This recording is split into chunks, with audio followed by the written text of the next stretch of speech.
Pues si me pones un pelotudo. Esa es muerta como... Parece que sí.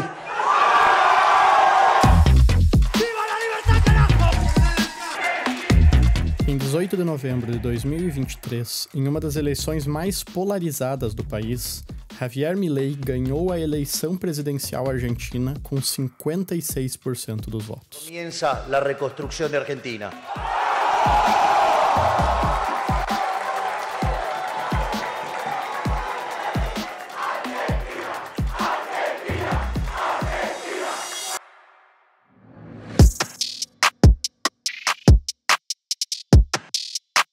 Com uma plataforma baseada em liberdade econômica, enfrentamento aos privilégios políticos e redução massiva do Estado, Milei assume esse mês o desafio de consertar uma economia completamente estagnada, com um crescimento médio de apenas 1% ao ano na última década, 40% da população em situação de pobreza e mais de 140% de inflação ao ano. Mas como que o que uma vez já foi um dos países mais prósperos do mundo, chegou a essa situação? Com mais de 2 semanas de pesquisa e sabe sei lá quanto tempo editando, o meu objetivo é apresentar para você mais de 1 século de história econômica condensado nesse vídeo e montar o quebra-cabeças que explica o atraso argentino.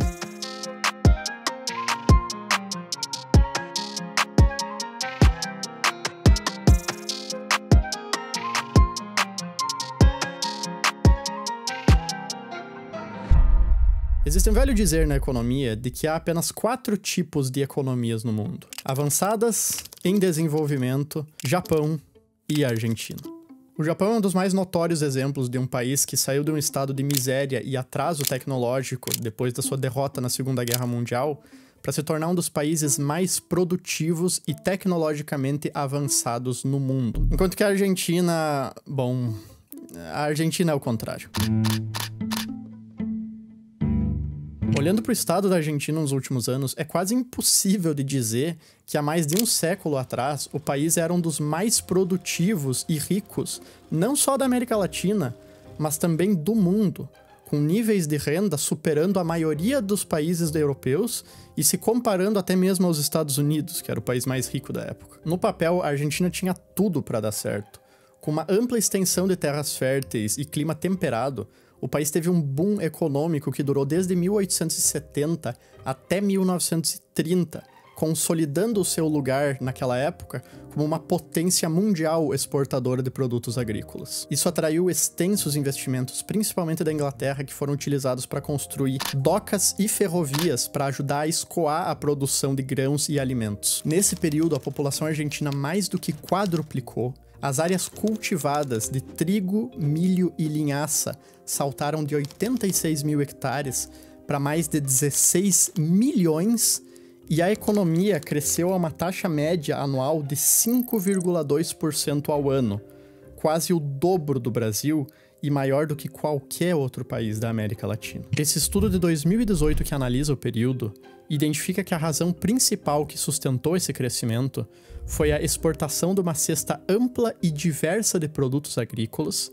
apoiada na liberalização do comércio internacional, na redução de custos de transporte marítimo e terrestre e na redução de barreiras comerciais. Tudo isso proporcionou à Argentina um acesso fácil aos maiores e mais ricos mercados do mundo, que por sua vez constituíram a demanda principal para os produtos da agricultura extremamente produtiva da Argentina. Só que então, o que afinal que deu de errado?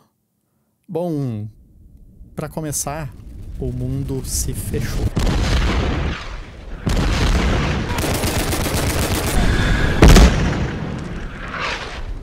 Com a Primeira Guerra Mundial em 1914, a exportação de grãos da Argentina para a Europa já havia sofrido um impacto.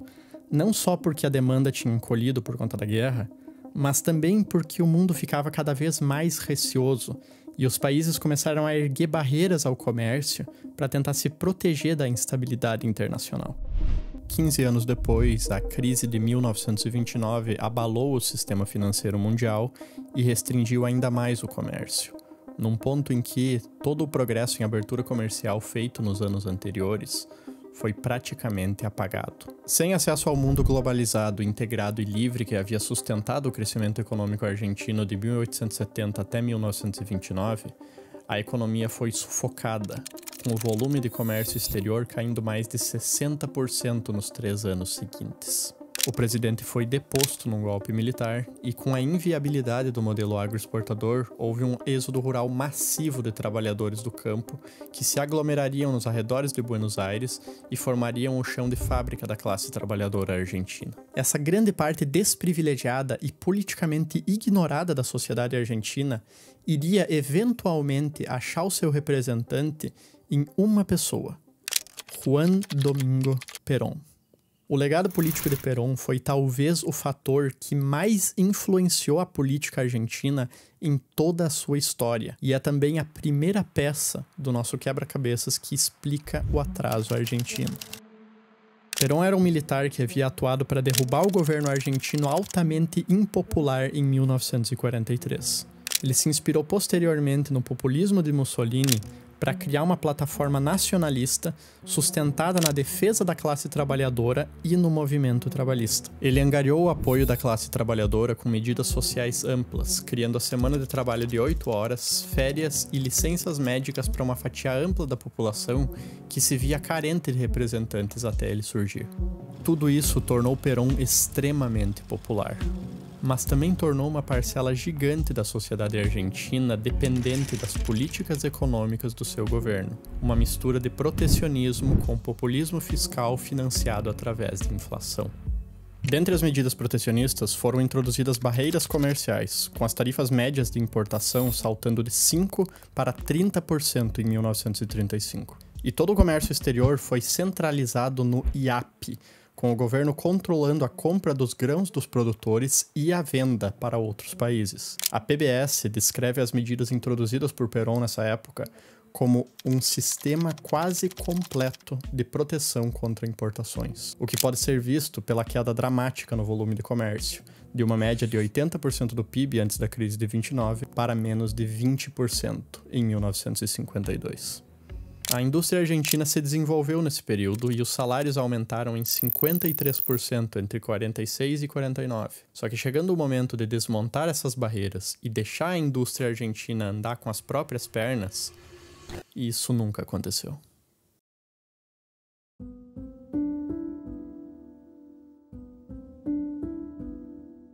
Mesmo 60 anos após o início das políticas protecionistas, as tarifas continuaram altas e as indústrias que já estavam grandes o suficiente para competir internacionalmente também ficaram grandes o suficiente para fazer lobby.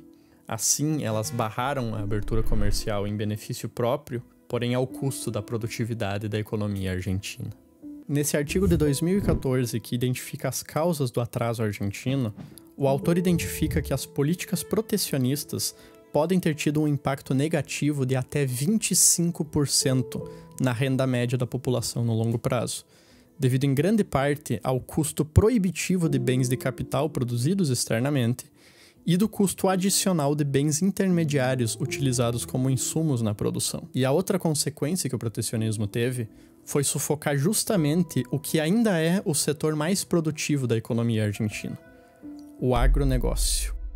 Ainda hoje, a Argentina mantém um imposto de exportação de 33% sobre a soja e o óleo de soja, mesmo que tributar exportações seja uma prática falida e abandonada por quase todos os países do mundo, por ter conhecidos efeitos destrutivos sobre a competitividade dos produtos do setor tributado.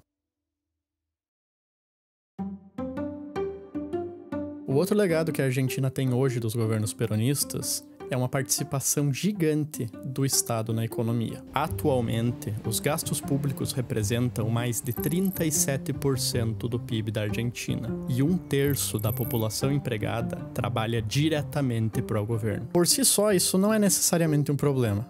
Tem países muito mais desenvolvidos do que a Argentina que têm parcelas ainda maiores de gastos e funcionários públicos, como é o caso da Dinamarca e da França. A diferença é que esses países têm economias sólidas e conseguem pagar por esse tipo de coisa. Já a Argentina gasta tanto quanto um país da OCDE, só que com menos da metade da produtividade de um país da OCDE. E ela não só gasta muito, como ela também gasta mal esse dinheiro. 12 bilhões de dólares, ou cerca de 2,7% do PIB, são gastos anualmente em subsídios de gás, eletricidade e transporte. Só que como a maioria dos gasodutos foram construídos ao redor de Buenos Aires, e a maioria dos ônibus também circulam na cidade e sua região metropolitana, os benefícios desses subsídios são concentrados justamente na região mais rica do país. Um relatório de 2018 do BID estimou que a Argentina desperdiça cerca de 7,2% do seu PIB por ano na má aplicação de recursos públicos, sendo a líder em desperdício dentre todos os países da América Latina. Todos esses fatores contribuem para que em 57 dos últimos 63 anos, o governo argentino tenha gastado mais do que arrecadou. E como não existe mágica nas contas públicas, todo esse gasto acima do orçamento ou vira dívida, ou o governo liga a impressora de dinheiro. E como desde 1982 a Argentina deu 3 calotes na sua dívida externa, a maioria desse déficit virou inflação, tendo alcançado um máximo de até 3.000% ao ano em 1989.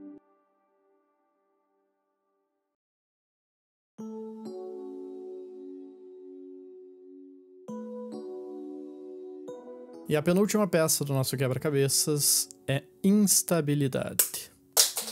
Desde 1930, a Argentina passou por 5 golpes de Estado, num período tumultuado marcado por quase guerra civil e alternação de poder entre peronistas populistas, juntas militares e governos ilegítimos. A incerteza sistêmica por parte de empreendedores, investidores externos e até mesmo da própria população a respeito de quais seriam as regras do jogo assim que o próximo governo assumisse, afetaram profundamente a confiança no governo e a formação de capital na Argentina. Um episódio que ilustra bem essa imprevisibilidade sistêmica foi a reestatização de empresas privatizadas durante o governo de Carlos Menem. Uma delas, a petrolífera YPF, que havia sido comprada pela Repsol em 1999, sofreu pressões apenas 13 anos depois para a sua reestatização durante o governo de Cristina Kirchner. O governo de Kirchner realizou uma campanha orquestrada com forte apelo populista e nacionalista para expropriar a petrolífera dos seus donos. O processo, que foi fortemente politizado, acabou reduzindo o valor das ações da petrolífera em mais de 50% e resultou na violação do Tratado Mútuo de Proteção de Investimentos entre a Argentina e Espanha, o que por sua vez manchou a imagem da Argentina como sendo um país hostil ao investimento externo direto. Mas se engana quem pensa que o governo argentino só expropriou investidores externos gananciosos.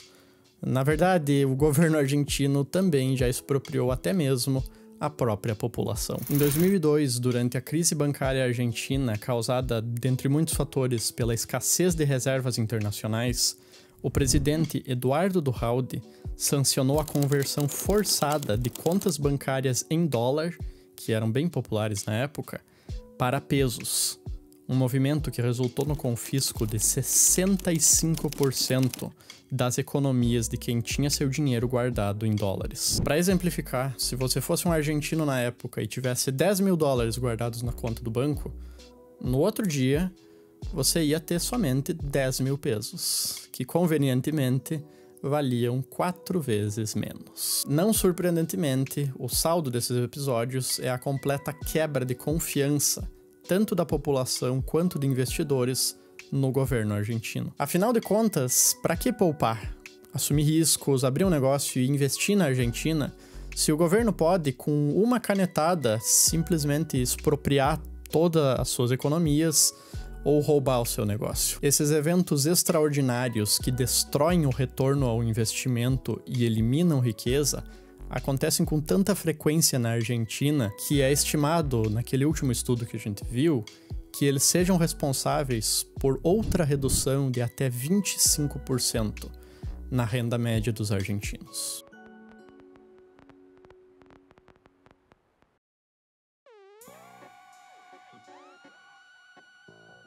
E agora nós chegamos na última, mas não menos importante peça do quebra-cabeças da estagnação argentina. Instituições.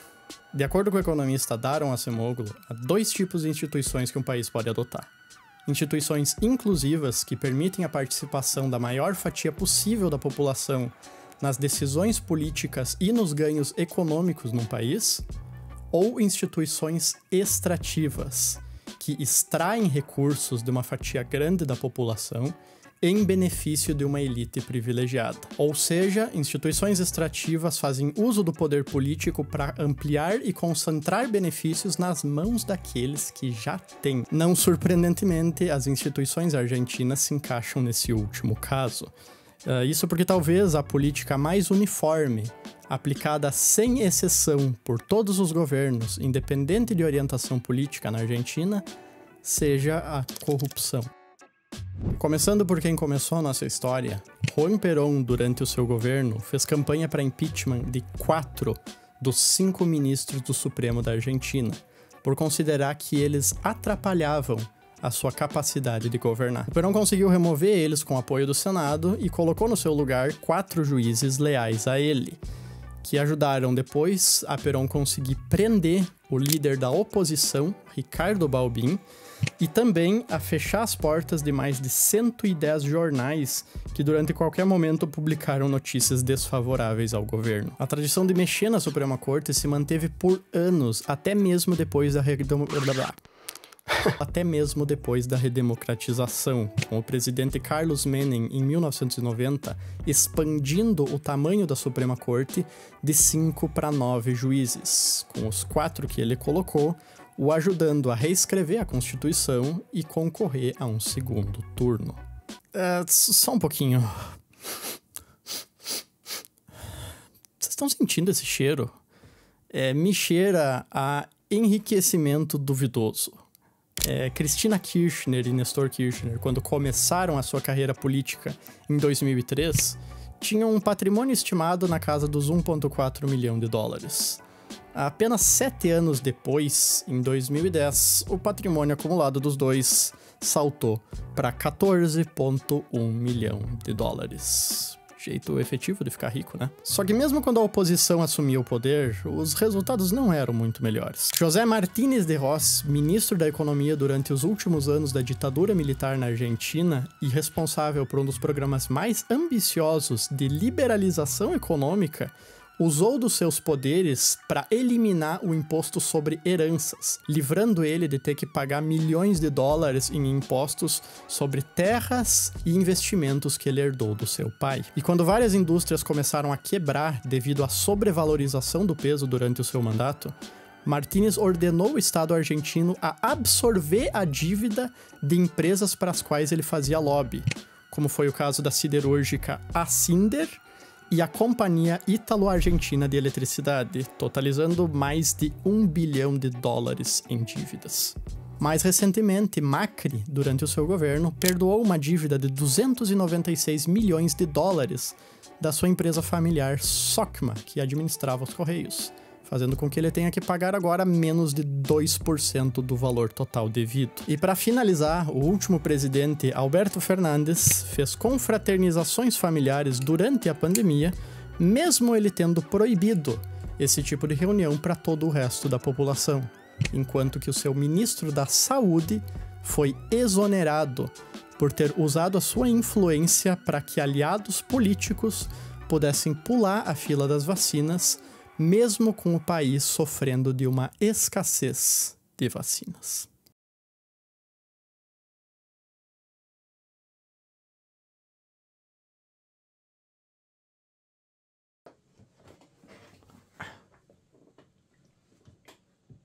Então tá aí, essas são, de uma forma geral, todas as peças que explicam como que a Argentina saiu de estar na vanguarda de ser um país desenvolvido para o estado de atraso e estagnação que ela se encontra hoje.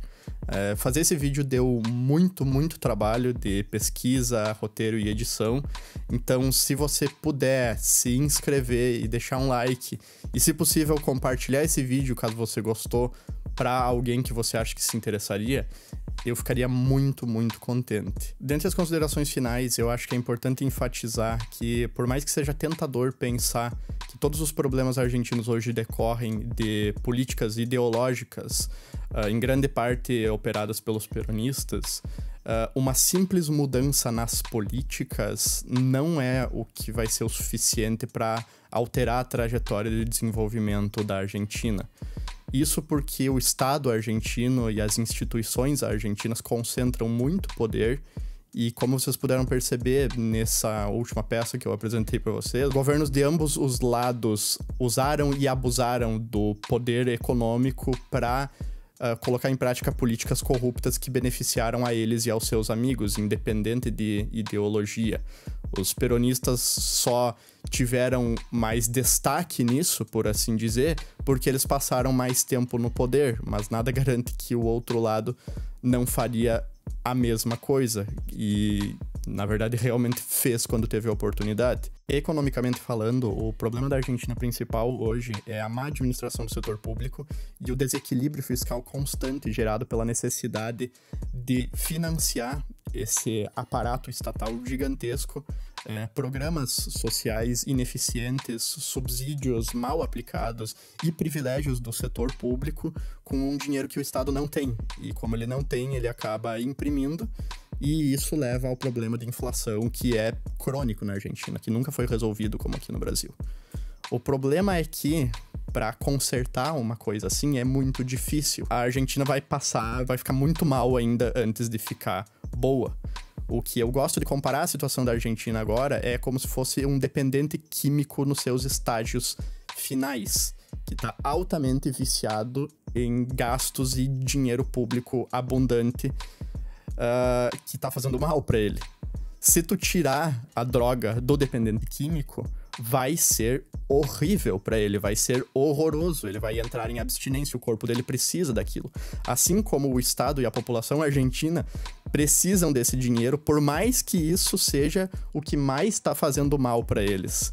Então, é foda, cara, porque pra você ajustar, você tem que tirar a única coisa, uma das únicas coisas que ainda tá sustentando o mínimo possível que os argentinos têm de renda e de sobrevivência. E a partir daí o problema passa a ser político, porque a questão passa a ser, será que o Milei sobrevive a essas mudanças que ele quer colocar em prática, que vão deixar a Argentina muito pior antes de ficar melhor? Sinceramente, eu não sei, e essa é a questão que a gente vai ver pro ano que vem. No mais, esse foi o vídeo. Muito obrigado por você que assistiu até aqui, e boas festas, bom final de ano. Nos vemos na próxima.